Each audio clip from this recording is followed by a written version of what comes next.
नमस्कार साथियों, एक बार फिर मैं दीपंकर समझदार चार्टर्ड अकाउंटेंट, आपका दोस्त और बिजनेस ग्रोथ एसोसिएट 7 ऐसे कंसेप्ट बता रहा हूं जिस कंसेप्ट में आपका विचार क्या है ये बहुत इंपॉर्टेंट है, क्योंकि हर कंसेप्ट में आपको नीचे कमेंट अगर समझ में आता है तो जरूर लिखना, क्योंकि आपका व्यू बहुत इंपॉर्टेंट है। आप बड़े बनेंगे कि नहीं ये पता चलने वाले 7 कंसेप्ट में आपके विचारों से आप लीडर बनेंगे कि नहीं ये पता लगेगा, और लीडर ऑलरेडी है तब भी पता लगने वाला है। ये 7 कंसेप्ट बहुत इंपॉर्टेंट है किसी भी लीडर को समझना, और ये कंसेप्ट को मिथ भी कहा जाता है।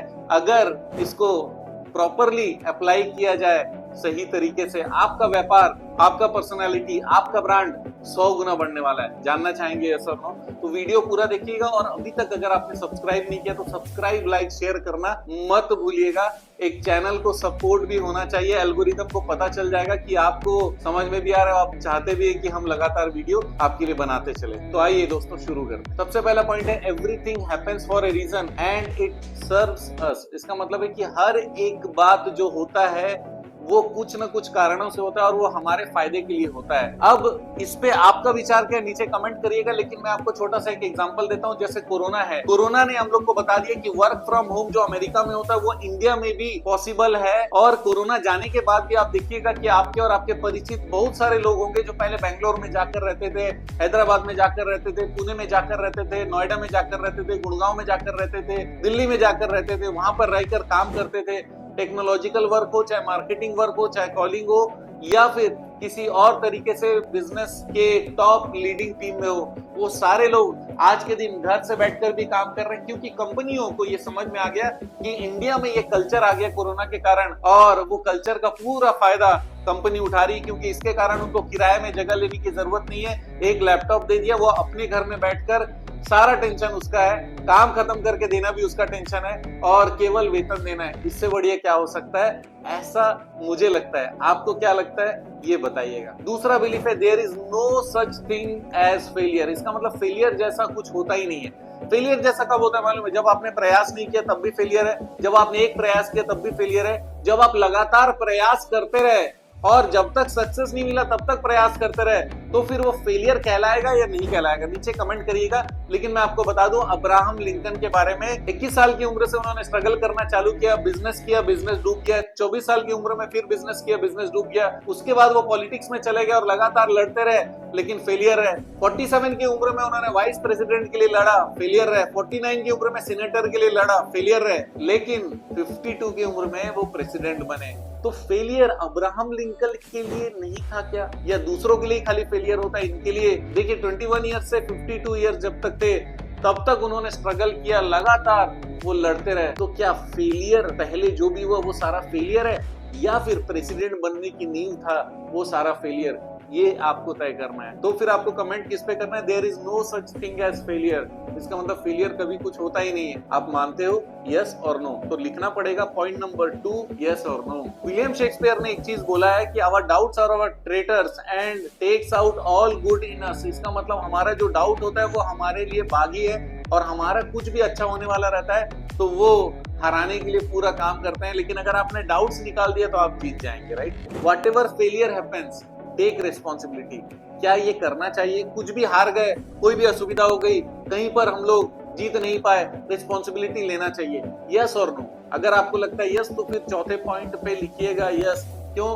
क्योंकि ये हर कोई नहीं मानता। जब कोई हारता है तो दूसरे के ऊपर भी रिस्पॉन्सिबिलिटी देने लग जाता है। तो क्या लीडर भी ऐसे ही करते हैं?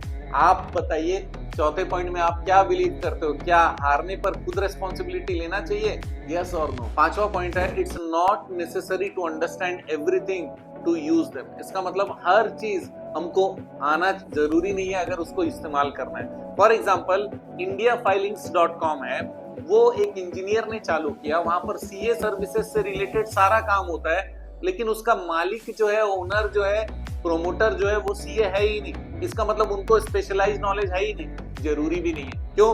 क्योंकि उनके दिमाग में केवल एक सोच आया कि ये जो सर्विसेज है वो सर्विसेज पूरे इंडिया में हम लोग को लेकर जाना है, और लेकर जाने के लिए हम एक प्लेटफॉर्म का इस्तेमाल करेंगे, प्लेटफॉर्म बनाएंगे, उस प्लेटफॉर्म के जरिए हम लेकर जाएंगे। क्योंकि सीए सर्विसेज जानने के लिए सीए वाले लोग बैठे हुए हैं, जिसको टेक्निकल नॉलेज है, सीएस वाले लोग बैठे हुए हैं जिसको कंपनी का नॉलेज है।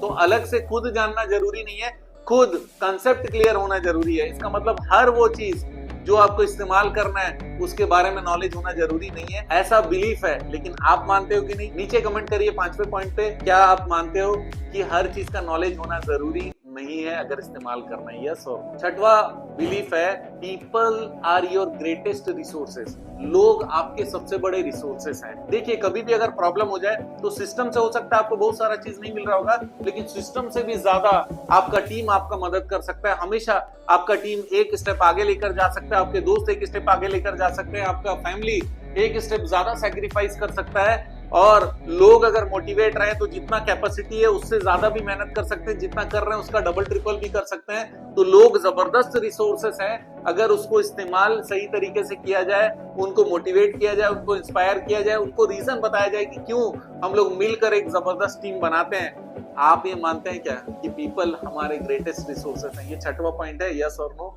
लिखना है। 7वां पॉइंट है, वर्क इज प्ले। इसका मतलब काम को मजे से करिए, ऐसा लगना चाहिए कि खेल हो रहा है। और इसका मतलब ये भी है कि अगर आपको लगता है कि यार ये मैं काम कर रहा हूँ, तो आप हमेशा स्ट्रेस्ड आउट रहेंगे। और सोचिए, जब भी आप आज तक स्ट्रेस में रहे, उस समय कुछ अच्छा डिसीजन ले पाए क्या? उस समय कुछ क्वालिटी वर्क कर पाए क्या? उस समय कुछ जबरदस्त क्रिएट कर पाए हैं क्या? मुझे नहीं लगता कि कर पाए होंगे, क्योंकि टेंशन में, स्ट्रेस में कोई भी काम मजेदार नहीं होता। अगर आप खुशी से करते हैं, एज ए प्ले करते हो, वो काम जबरदस्त होने वाला है, क्योंकि आपने बहुत मजे से किया है। तो क्या आप मानते हैं कि वर्क इज प्ले? अगर हाँ तो यस लिखिएगा, अगर ना तो नो लिखिएगा। ये 7वां पॉइंट था। एक 8वां पॉइंट आपको बोनस बताना चाहता हूँ, जो आप बताएंगे कि आप मानते हैं कि नहीं मानते हैं, कि there is no success without commitment. अगर कमिटमेंट नहीं है तो सक्सेस भी नहीं होगा। विदाउट कमिटमेंट अगर कभी कोई सक्सेस मिल गया तो वो लॉटरी के जैसा है। लॉटरी का पैसा भी आप हजम नहीं कर सकते, यूज नहीं कर सकते, क्योंकि आपने कभी सोचा नहीं था कि लॉटरी मुझे लगने वाली है। तो अगर आपने कमिटमेंट दिखाई और सक्सेस मिला, तो फिर आपका ये सक्सेस आगे चलता जाएगा, आप सक्सेस के लायक माने जाओगे।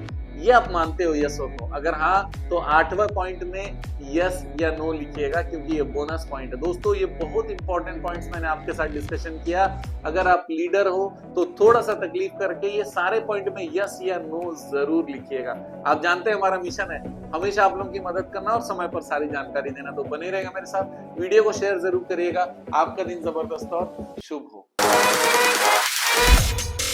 Sunday.